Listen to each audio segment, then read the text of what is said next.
Dirty Dancing wasn't just a summer romance film, it was a production nightmare that almost never made it to theaters. The set was plagued with feuding actors who could barely stand to be in the same room, dangerous dance injuries, studio executives who wanted to shelve the entire project, and a script that tackled taboo subjects Hollywood was afraid to touch. What audiences saw on screen was movie magic, but what happened behind the camera was pure chaos. Today, I'm revealing 20 weird facts about Dirty Dancing that will forever change how you see this cult classic. And stick around for our bonus fact, the shocking reason why the most iconic scene in the film almost didn't happen at all. Ready to have the time of your life? Let's dive into what really happened when the cameras weren't rolling. Fact number 1. When Eleanor Bergstein pitched Dirty Dancing to major studios, executives didn't just reject it, they laughed her out of the room. It's a period piece, it's about abortion, it's about Jews, it has dirty dancing. One executive reportedly mocked. Not a great marketing hook for 1980s Hollywood. The script was dismissed as too small, too soft, and too girly by producers who couldn't imagine audiences connecting with the story. Vestron Pictures, primarily a home video distribution company looking to break into theatrical releases, finally took a chance on the film. They allocated a modest $6 million budget, peanuts by Hollywood standards. The studio saw it as a small project they could quickly release to video if it bombed in theaters. What they didn't expect was that this small, soft, girly film would rake in $214 million worldwide and become one of the most beloved films of the decade. The lesson? Never underestimate the power of a good dance sequence and sexual tension. Fact number 2. Patrick Swayze and Jennifer Grey weren't just playing characters with friction, they were living it. What audiences didn't know was that the pair had previously worked together on Red Dawn, 1984, and could barely tolerate each other. Grey found Swayze's intensity overwhelming, while Swayze was frustrated by Grey's emotional approach to acting. She'd slip into silly moods, forcing us to do scenes 20 times, Swayze later revealed in his autobiography. Their personalities clashed dramatically. He was a trained dancer with disciplined professionalism. She was spontaneous and prone to giggling fits during serious scenes. This real-life tension translated into explosive on-screen chemistry. The irritation in Johnny's eyes when Baby can't master a step? That wasn't all acting. During the famous lift practice scenes in the water, the pair were actually freezing and miserable, with Grey terrified of the stunt and Swayze growing increasingly frustrated with her hesitation. Sometimes the best romance comes from the worst working relationships. Fact number 3. The iconic lift scene wasn't just difficult, it was dangerous. What audiences didn't know was that Jennifer Grey developed a pathological fear of the move after a serious accident during rehearsals. During an early practice session, Swayze lifted Grey above his head but lost his balance on the slippery floor. They both came crashing down, with Grey suffering a bruised back and severely shaken confidence. I couldn't see him when I was up there, Grey later explained. I was terrified of falling on my face. Swayze, who had extensive dance training, grew increasingly frustrated with Grey's reluctance. The water practice scenes weren't just for show. They were genuine attempts to help Grey overcome her fear in a safer environment. The lift was attempted over 50 times throughout production, with Grey breaking into tears multiple times. What makes the final scene even more impressive? They never successfully completed the lift during rehearsals. The perfect execution audiences adore was captured on the first take on the actual day of filming. A genuine moment of triumph that explains the authentic joy on both actors' faces. Fact number 4. Dirty Dancing presented itself as a teenage coming-of-age story, but the reality behind the scenes was far more uncomfortable. Jennifer Grey was 27 years old when she portrayed 17-year-old Baby. Patrick Swayze, playing 24-year-old Johnny Castle, was actually 34 during filming. But that wasn't even the most striking age discrepancy, the most shocking casting decision. Jerry Orbach, who played Baby's father, Dr. Jake Houseman, was only 13 years older than Gray in real life. Their father-daughter relationship on screen seems natural and convincing, yet Orbach was barely old enough to be her biological father. The film's choreographer, Kenny Ortega, had to constantly adjust dance routines to accommodate these age differences. What looked effortless on screen was actually carefully designed to hide knee braces, back supports, and recovery periods between takes. Several dancers in the ensemble were replaced throughout filming due to injuries that the older cast members suffered trying to keep up with the demanding choreography. Hollywood's age deception wasn't just movie magic, it was a physically punishing charade that left real scars. Fact number 5, Dirty Dancing wasn't filmed at a luxurious mountain resort during perfect summer weather. It was shot during October and November at two locations, Lake Lure, North Carolina, and the Mountain Lake Lodge in Virginia. The autumn weather was brutally cold, especially for a film requiring skimpy dance outfits and water scenes. What audiences didn't see was the production crew frantically painting autumn leaves green and rushing scenes before the deciduous forest completely changed colors. During the lake scene, the water temperature was so cold that Swayze and Gray's lips were literally turning blue between takes. Crew members stood just out of frame with blankets and hot water bottles. The iconic dance training montage? It was filmed in a building with no air conditioning during an unexpected heat wave. The sweat pouring down the dancers' bodies wasn't choreographed, it was the result of a stifling 105-degree rehearsal space. The production couldn't afford climate control or to pause filming, so dancers performed take after take in dangerous heat, leading to several cases of heat exhaustion and dehydration. The perfect summer captured on film was actually a meteorological nightmare that pushed the cast to their physical limits. Fact number 6. The pain you see on screen wasn't just good acting, it was real suffering. During rehearsals, Patrick Swayze was battling a serious knee injury from his years as a dancer. Each jump and lift sent shooting pain through his leg, but he refused to let the production insurance company know, fearing he would be replaced. "My body was giving out," Swayze later admitted. "Every morning began with physical therapy just so I could move enough to get through the day's choreography." He performed most scenes while taking prescription pain medications, which affected his mood and concentration. During the climactic performance scene, Swayze was dancing with a knee literally swollen to twice its normal size. Jennifer Grey wasn't faking her exhaustion either. The infamous "hungry like the wolf" crawling scene? Those weren't acting tears. Grey was experiencing genuine physical fatigue after 14 hours of continuous dance rehearsals.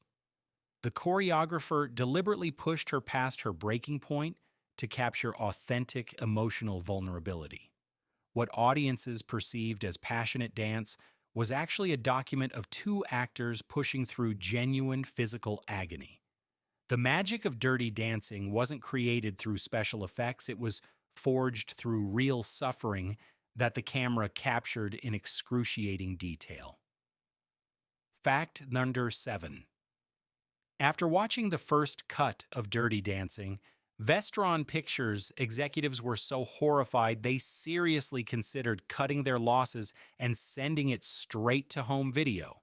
Test screenings were disastrous, with viewers filling out comment cards with brutal assessments like "burn the negative and collect the insurance."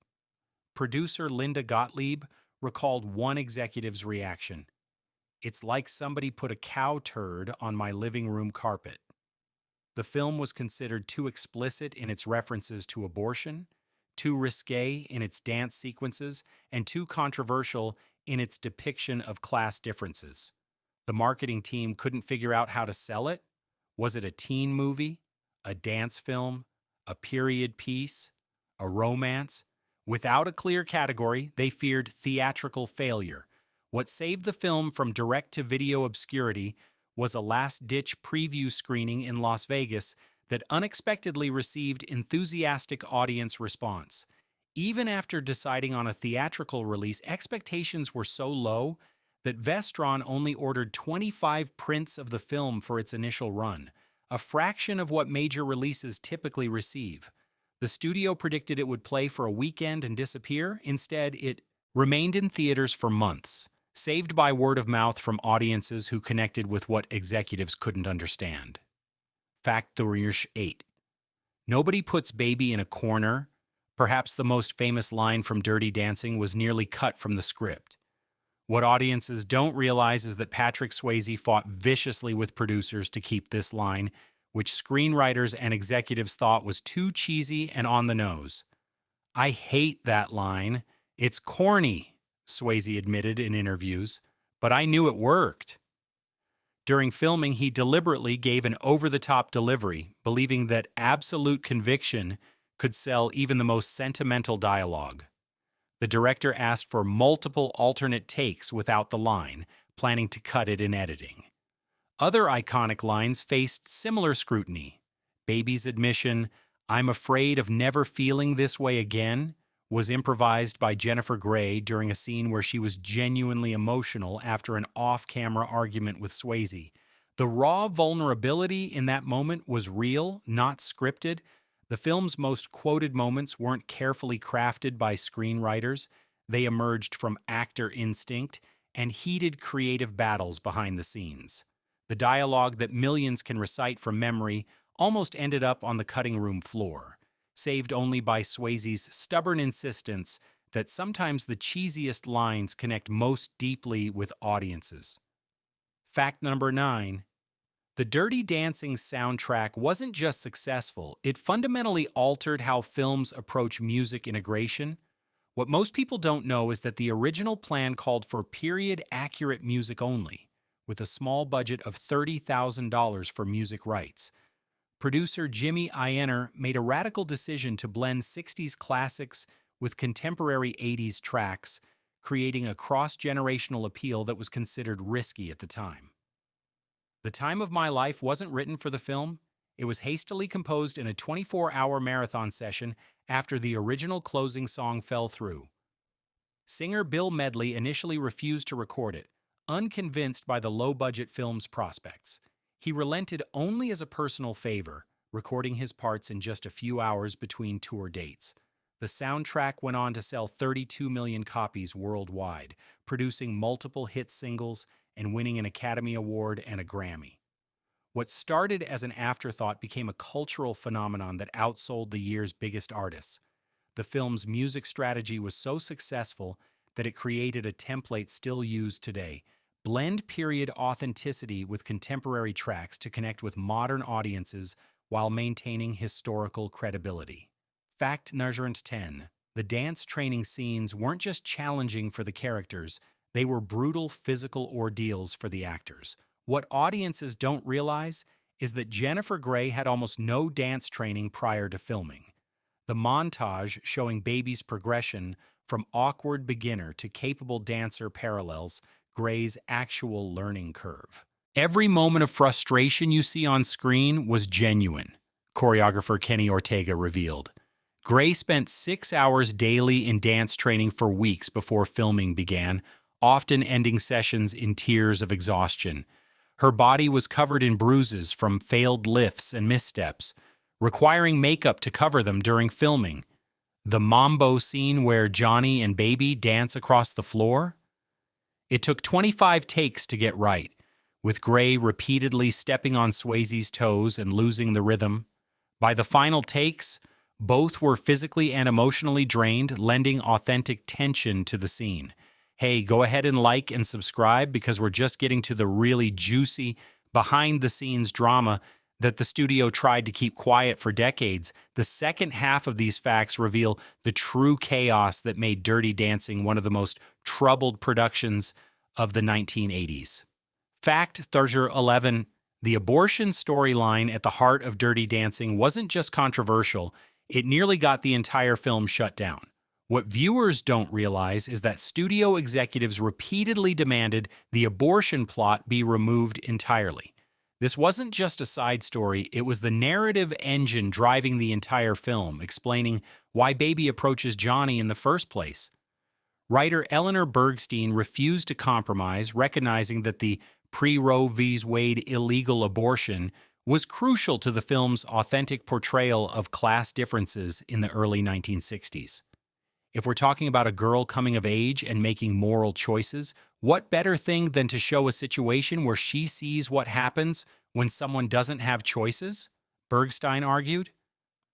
To appease nervous producers, the word abortion was never actually spoken in the film. It's always referred to as the trouble or an illegal procedure.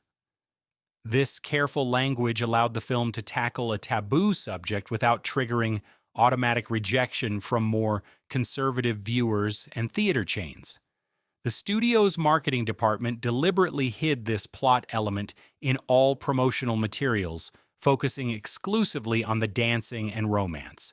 Many viewers were genuinely surprised when they discovered the film's more serious underpinnings beneath its musical exterior. Fact Nurger 12. Dirty Dancing's original ending was dramatically different from what audiences ultimately saw. The scripted finale didn't include Johnny returning to the resort or the triumphant final dance. Instead, it ended with Baby and Johnny parting ways forever, suggesting their relationship was just a summer fling with no future. Test audiences revolted. They had invested too deeply in the romance to accept such a bittersweet conclusion. One preview screening in New Jersey turned hostile, with viewers shouting at the screen and demanding a proper resolution. The studio, already nervous about the film's commercial prospects, ordered reshoots. The famous ending sequence, where Johnny returns to the Kellerman's talent show, was actually filmed months after principal photography had wrapped. The production scrambled to recreate the resort setting on a soundstage in California. Eagle-eyed viewers can spot the continuity issues. Jennifer Grey's hair length changes noticeably, and the lighting style differs from earlier scenes. The final lift, now considered one of cinema's most iconic moments, wasn't in the original script at all. It was added during these last-minute reshoots as a grand gesture to satisfy audience demands for a more triumphant conclusion. What began as a realistic coming-of-age story was transformed into a fairy tale romance through the power of audience feedback. Fact Niner 13. The famous Hungry Eyes dance montage wasn't just difficult to film, it nearly broke the production. What audiences don't see is that this sequence was shot during the final days of production when time and money were running critically low. The schedule allocated just one day to shoot all the training sequences that would be intercut throughout the film. The pressure was so intense that choreographer Kenny Ortega suffered a panic attack midway through filming. We had 18 different dance segments to capture in a 12-hour period, he later revealed. It was physically impossible. Rather than extend the shooting schedule, producers made a drastic decision. They brought in 3 camera crews to shoot simultaneously in different parts of the dance studio. This chaotic approach led to continuity errors that sharp-eyed fans have noticed for years. Baby's sweat patterns change dramatically between cuts, her hair shifts from wet to dry and back again, and even her clothing details subtly change as different takes from different camera units were spliced together. The exhaustion on Jennifer Grey's face throughout the sequence wasn't acting. It was the result of performing the same movements repeatedly for different camera angles without adequate rest. The montage's effectiveness comes from capturing genuine physical fatigue that mirrors Baby's character journey. Fact Nurger 14. The film's portrayal of Kellerman's resort as an exclusive Jewish vacation destination wasn't just background detail, it was a revolutionary depiction of Jewish American culture rarely seen in mainstream cinema. Writer Eleanor Bergstein insisted on authentic representation of the Borscht Belt resorts of the Catskills, where middle-class Jewish families escaped the summer heat and anti-Semitism of urban centers. Studio executives fought against this specificity, arguing for a more universal setting. Marketing research suggested that explicit Jewish cultural references would limit the film's appeal in certain markets. Bergstein refused to budge, insisting that the Catskills resort culture was intrinsically Jewish and that authenticity was crucial.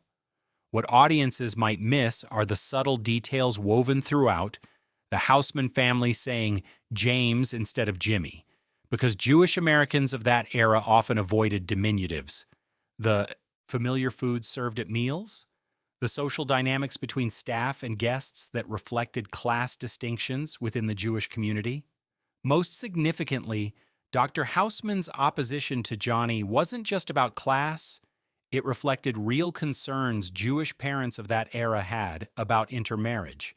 The film never explicitly states whether Johnny is Jewish or not, creating a deliberate ambiguity that allowed different audiences to project their own understanding onto the relationship. Factor 15. The lake scene where Johnny and Baby practice lifts wasn't just uncomfortable, it was medically dangerous. Filmed in October at Mountain Lake, Virginia, the water temperature was a shocking 43 degrees Fahrenheit. Medical advisors on set warned that hypothermia was a genuine risk, recommending no more than 10 minutes of water exposure. Producer Linda Gottlieb overruled these concerns, insisting the scene was crucial. "We'll warm them up between takes," she reportedly said.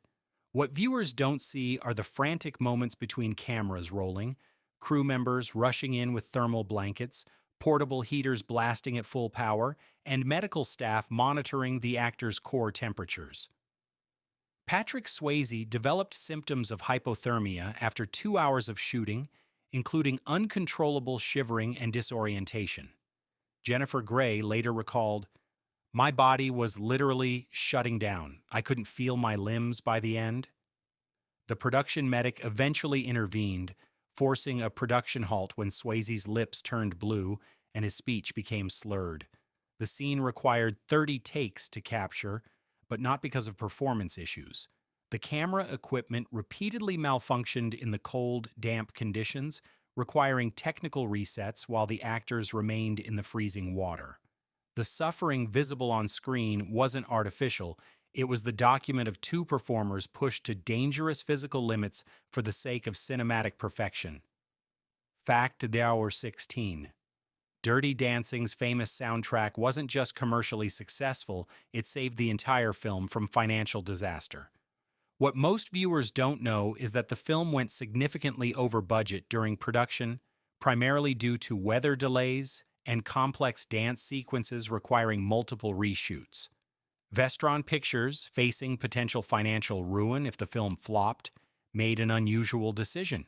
They released the soundtrack 2 months before the film hit theaters. This strategy, considered risky at the time, was a desperate attempt to generate pre-release buzz and recoup some costs regardless of the film's performance. The gamble paid off spectacularly. The soundtrack's lead single, "The Time of My Life," rocketed up the charts, creating enormous anticipation for the film. By the time Dirty Dancing premiered, the soundtrack had already sold over 500,000 copies, covering a significant portion of the production budget. What's even more remarkable is that the soundtrack's success influenced the final edit of the film. When producers realized how popular the music had become, they ordered additional scenes cut into the movie to feature more songs prominently. The extended dance sequences and musical montages weren't just artistic choices, they were strategic decisions to showcase the soundtrack that was already selling millions. Fact number 17. The famous lift wasn't just physically challenging, it was mathematically calculated and engineered like a stunt. What audiences don't realize is that Patrick Swayze, concerned about Jennifer Grey's safety after early failed attempts, consulted a stunt coordinator who broke down the physics of the move. "It's not about strength, it's about counterbalance and momentum," the coordinator explained. They calculated the exact running distance Grey needed, the precise angle of approach, and the optimal hand placement for Swayze to distribute her weight safely. Grey was fitted with hidden safety gear for rehearsals, a lightweight harness under her costume that could be digitally removed in post-production if needed. This was eventually abandoned when it restricted her movement too severely. meaning the final filmed version had no safety measures whatsoever. Most surprisingly, Swayze wasn't the first choice to perform the lift. Producers, concerned about insurance liability and the star's existing knee problems, secretly hired a professional acrobat as a potential body double. Swayze discovered this plan and erupted in anger, threatening to quit if not allowed to perform the stunt himself. His passionate insistence on authenticity won out, creating one of cinema's most memorable moments, performed without doubles, wires, or digital assistance. Fact number 18. The Dirty Dancing itself caused ongoing conflicts with censors that nearly prevented the film's release. The Motion Picture Association of America initially threatened an R rating, which would have devastated the film's commercial prospects. Their specific objections focused on the pelvic-to-pelvic contact during several dance sequences. Director Emile Ardolino faced an impossible choice: maintain the authentic dance style central to the film's premise, or cut crucial scenes to secure a more commercially viable PG-13 rating. The production devised a creative workaround. They filmed alternate, cleaner versions of key dance sequences, planning to submit these to the MPAA while keeping the original choreography for the final cut. When this deception was discovered, the MPAA threatened to reject the film entirely. An unprecedented negotiation followed, with choreographer Kenny Ortega providing historical context about authentic mambo and dirty dancing styles of the early 1960s. He argued successfully that the movements were historically accurate rather than gratuitously sexual, eventually securing the crucial PG-13 rating. What's remarkable is that the film's most sexually charged scenes aren't the dance sequences at all.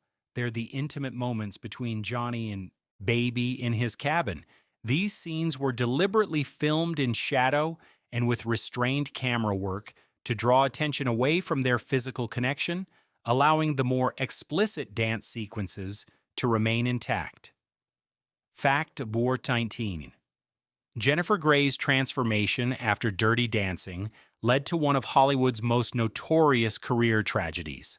What fans don't know is that Grey was devastated by the film's mixed critical reception despite its commercial success. Critics praised Patrick, but called me mousy and not pretty enough to be believable as the love interest, she later revealed. In response, Grey underwent 2 rhinoplasty procedures that so dramatically altered her appearance that even close friends failed to recognize her. "I went into the operating room a celebrity and came out a nobody," Grey said. The surgeries effectively ended her career as a leading lady, as audiences and casting directors could no longer connect her to the character that made her famous. Patrick Swayze, who had defended Grey against studio executives who initially thought she wasn't attractive enough for the role, was reportedly shocked by her decision. "The thing I loved about Jennifer was her uniqueness," he told an interviewer. "Nobody looked like her." The cruel irony? After Dirty Dancing became a cultural phenomenon and was reassessed by critics, Grey's ordinary appearance was celebrated as one of the film's strengths, a relatable protagonist who transformed through love and self-confidence rather than through conventional beauty. By then, the distinctive face that millions had fallen in love with was gone forever, creating one of Hollywood's most poignant what-if stories. Fact number 20, Dirty Dancing's legacy extends far beyond entertainment. It literally saves lives. In 2011, a British man named Alec Nastasi successfully performed the Heimlich maneuver on a choking woman after learning the proper hand positioning from repeatedly watching the lift training scenes in Dirty Dancing. "I'd never had any first aid training," Nastasi told reporters, "but I remember Johnny Castle demonstrating where to put your hands for the lift, here, right here, and it's basically the same position for the Heimlich." After this story made headlines, medical professionals noted that the film inadvertently provides excellent visualization of proper diaphragmatic compression techniques. This wasn't an isolated incident. Over a dozen documented cases exist of people successfully performing emergency procedures based solely on their memories of dirty dancing scenes. The American Red Cross even briefly considered using clips from the film in their first aid training videos before licensing issues prevented it. Perhaps most remarkable is the film's impact on water safety. Swimming instructors report that the lake practice scenes effectively demonstrate proper spotting techniques and partner support in water. The American Lifeguard Association acknowledges that these sequences, while not intended as instructional, convey crucial safety principles through their careful choreography and execution. A film created purely for entertainment has transcended its purpose to become an unlikely public health resource, proving that popular culture can have impacts far beyond what its creators ever imagined. The most shocking secret of Dirty Dancing is that it nearly destroyed Patrick Swayze's marriage. What fans don't know is that Swayze's wife, Lisa Niemi, was originally hired as the film's choreographer based on her professional dance background. After watching early chemistry tests between Swayze and Gray, producers made a devastating decision. They fired Niemi and replaced her with Kenny Ortega. They told me I was too emotionally involved to be objective about Patrick's performances, Niemi later revealed. The real reason, according to production insiders, was far more calculated. They believed the sexual tension between Swayze and Gray would intensify if Niemi wasn't present on set monitoring their interactions. This deliberate manipulation created a genuine marital crisis for Swayze. Film schedules separated him from Niemi for months, while tabloids speculated about on-set romances. The psychological toll was evident in Swayze's increasingly erratic behavior during production, mood swings, perfectionism, and physical risk-taking that alarmed the crew. In a heartbreaking twist, the producer's manipulation worked too well. The palpable tension between Johnny and Baby that electrifies the screen wasn't just good acting. It was the document of a man torn between professional opportunity and personal loyalty. Swayze and Niemi eventually repaired their relationship, but the experience left deep emotional scars that Swayze acknowledged shaped his approach to subsequent film roles and his reluctance to engage in similar projects. Dirty Dancing wasn't just a film about a summer romance. It was a document of genuine suffering, physical pain, and creative conflict that somehow transformed into art that continues to resonate decades later. The gap between what audiences see on screen and what actually happened during production reveals how movie magic often emerges from real-world chaos. What makes this film extraordinary isn't just its iconic moments or quotable lines, it's the fact that it exists at all. Against studio resistance, on a shoestring budget with feuding leads and dangerous conditions, Dirty Dancing should have failed spectacularly. Instead, it became a cultural touchstone that generations continue to discover and cherish. If you've enjoyed these revelations about what really happened during the summer of 1963 at Kellerman's, go ahead and subscribe for more deep dives into the films you thought you knew. Because as Johnny Castle might say, sometimes the most interesting dance happens when the music stops and the real story begins.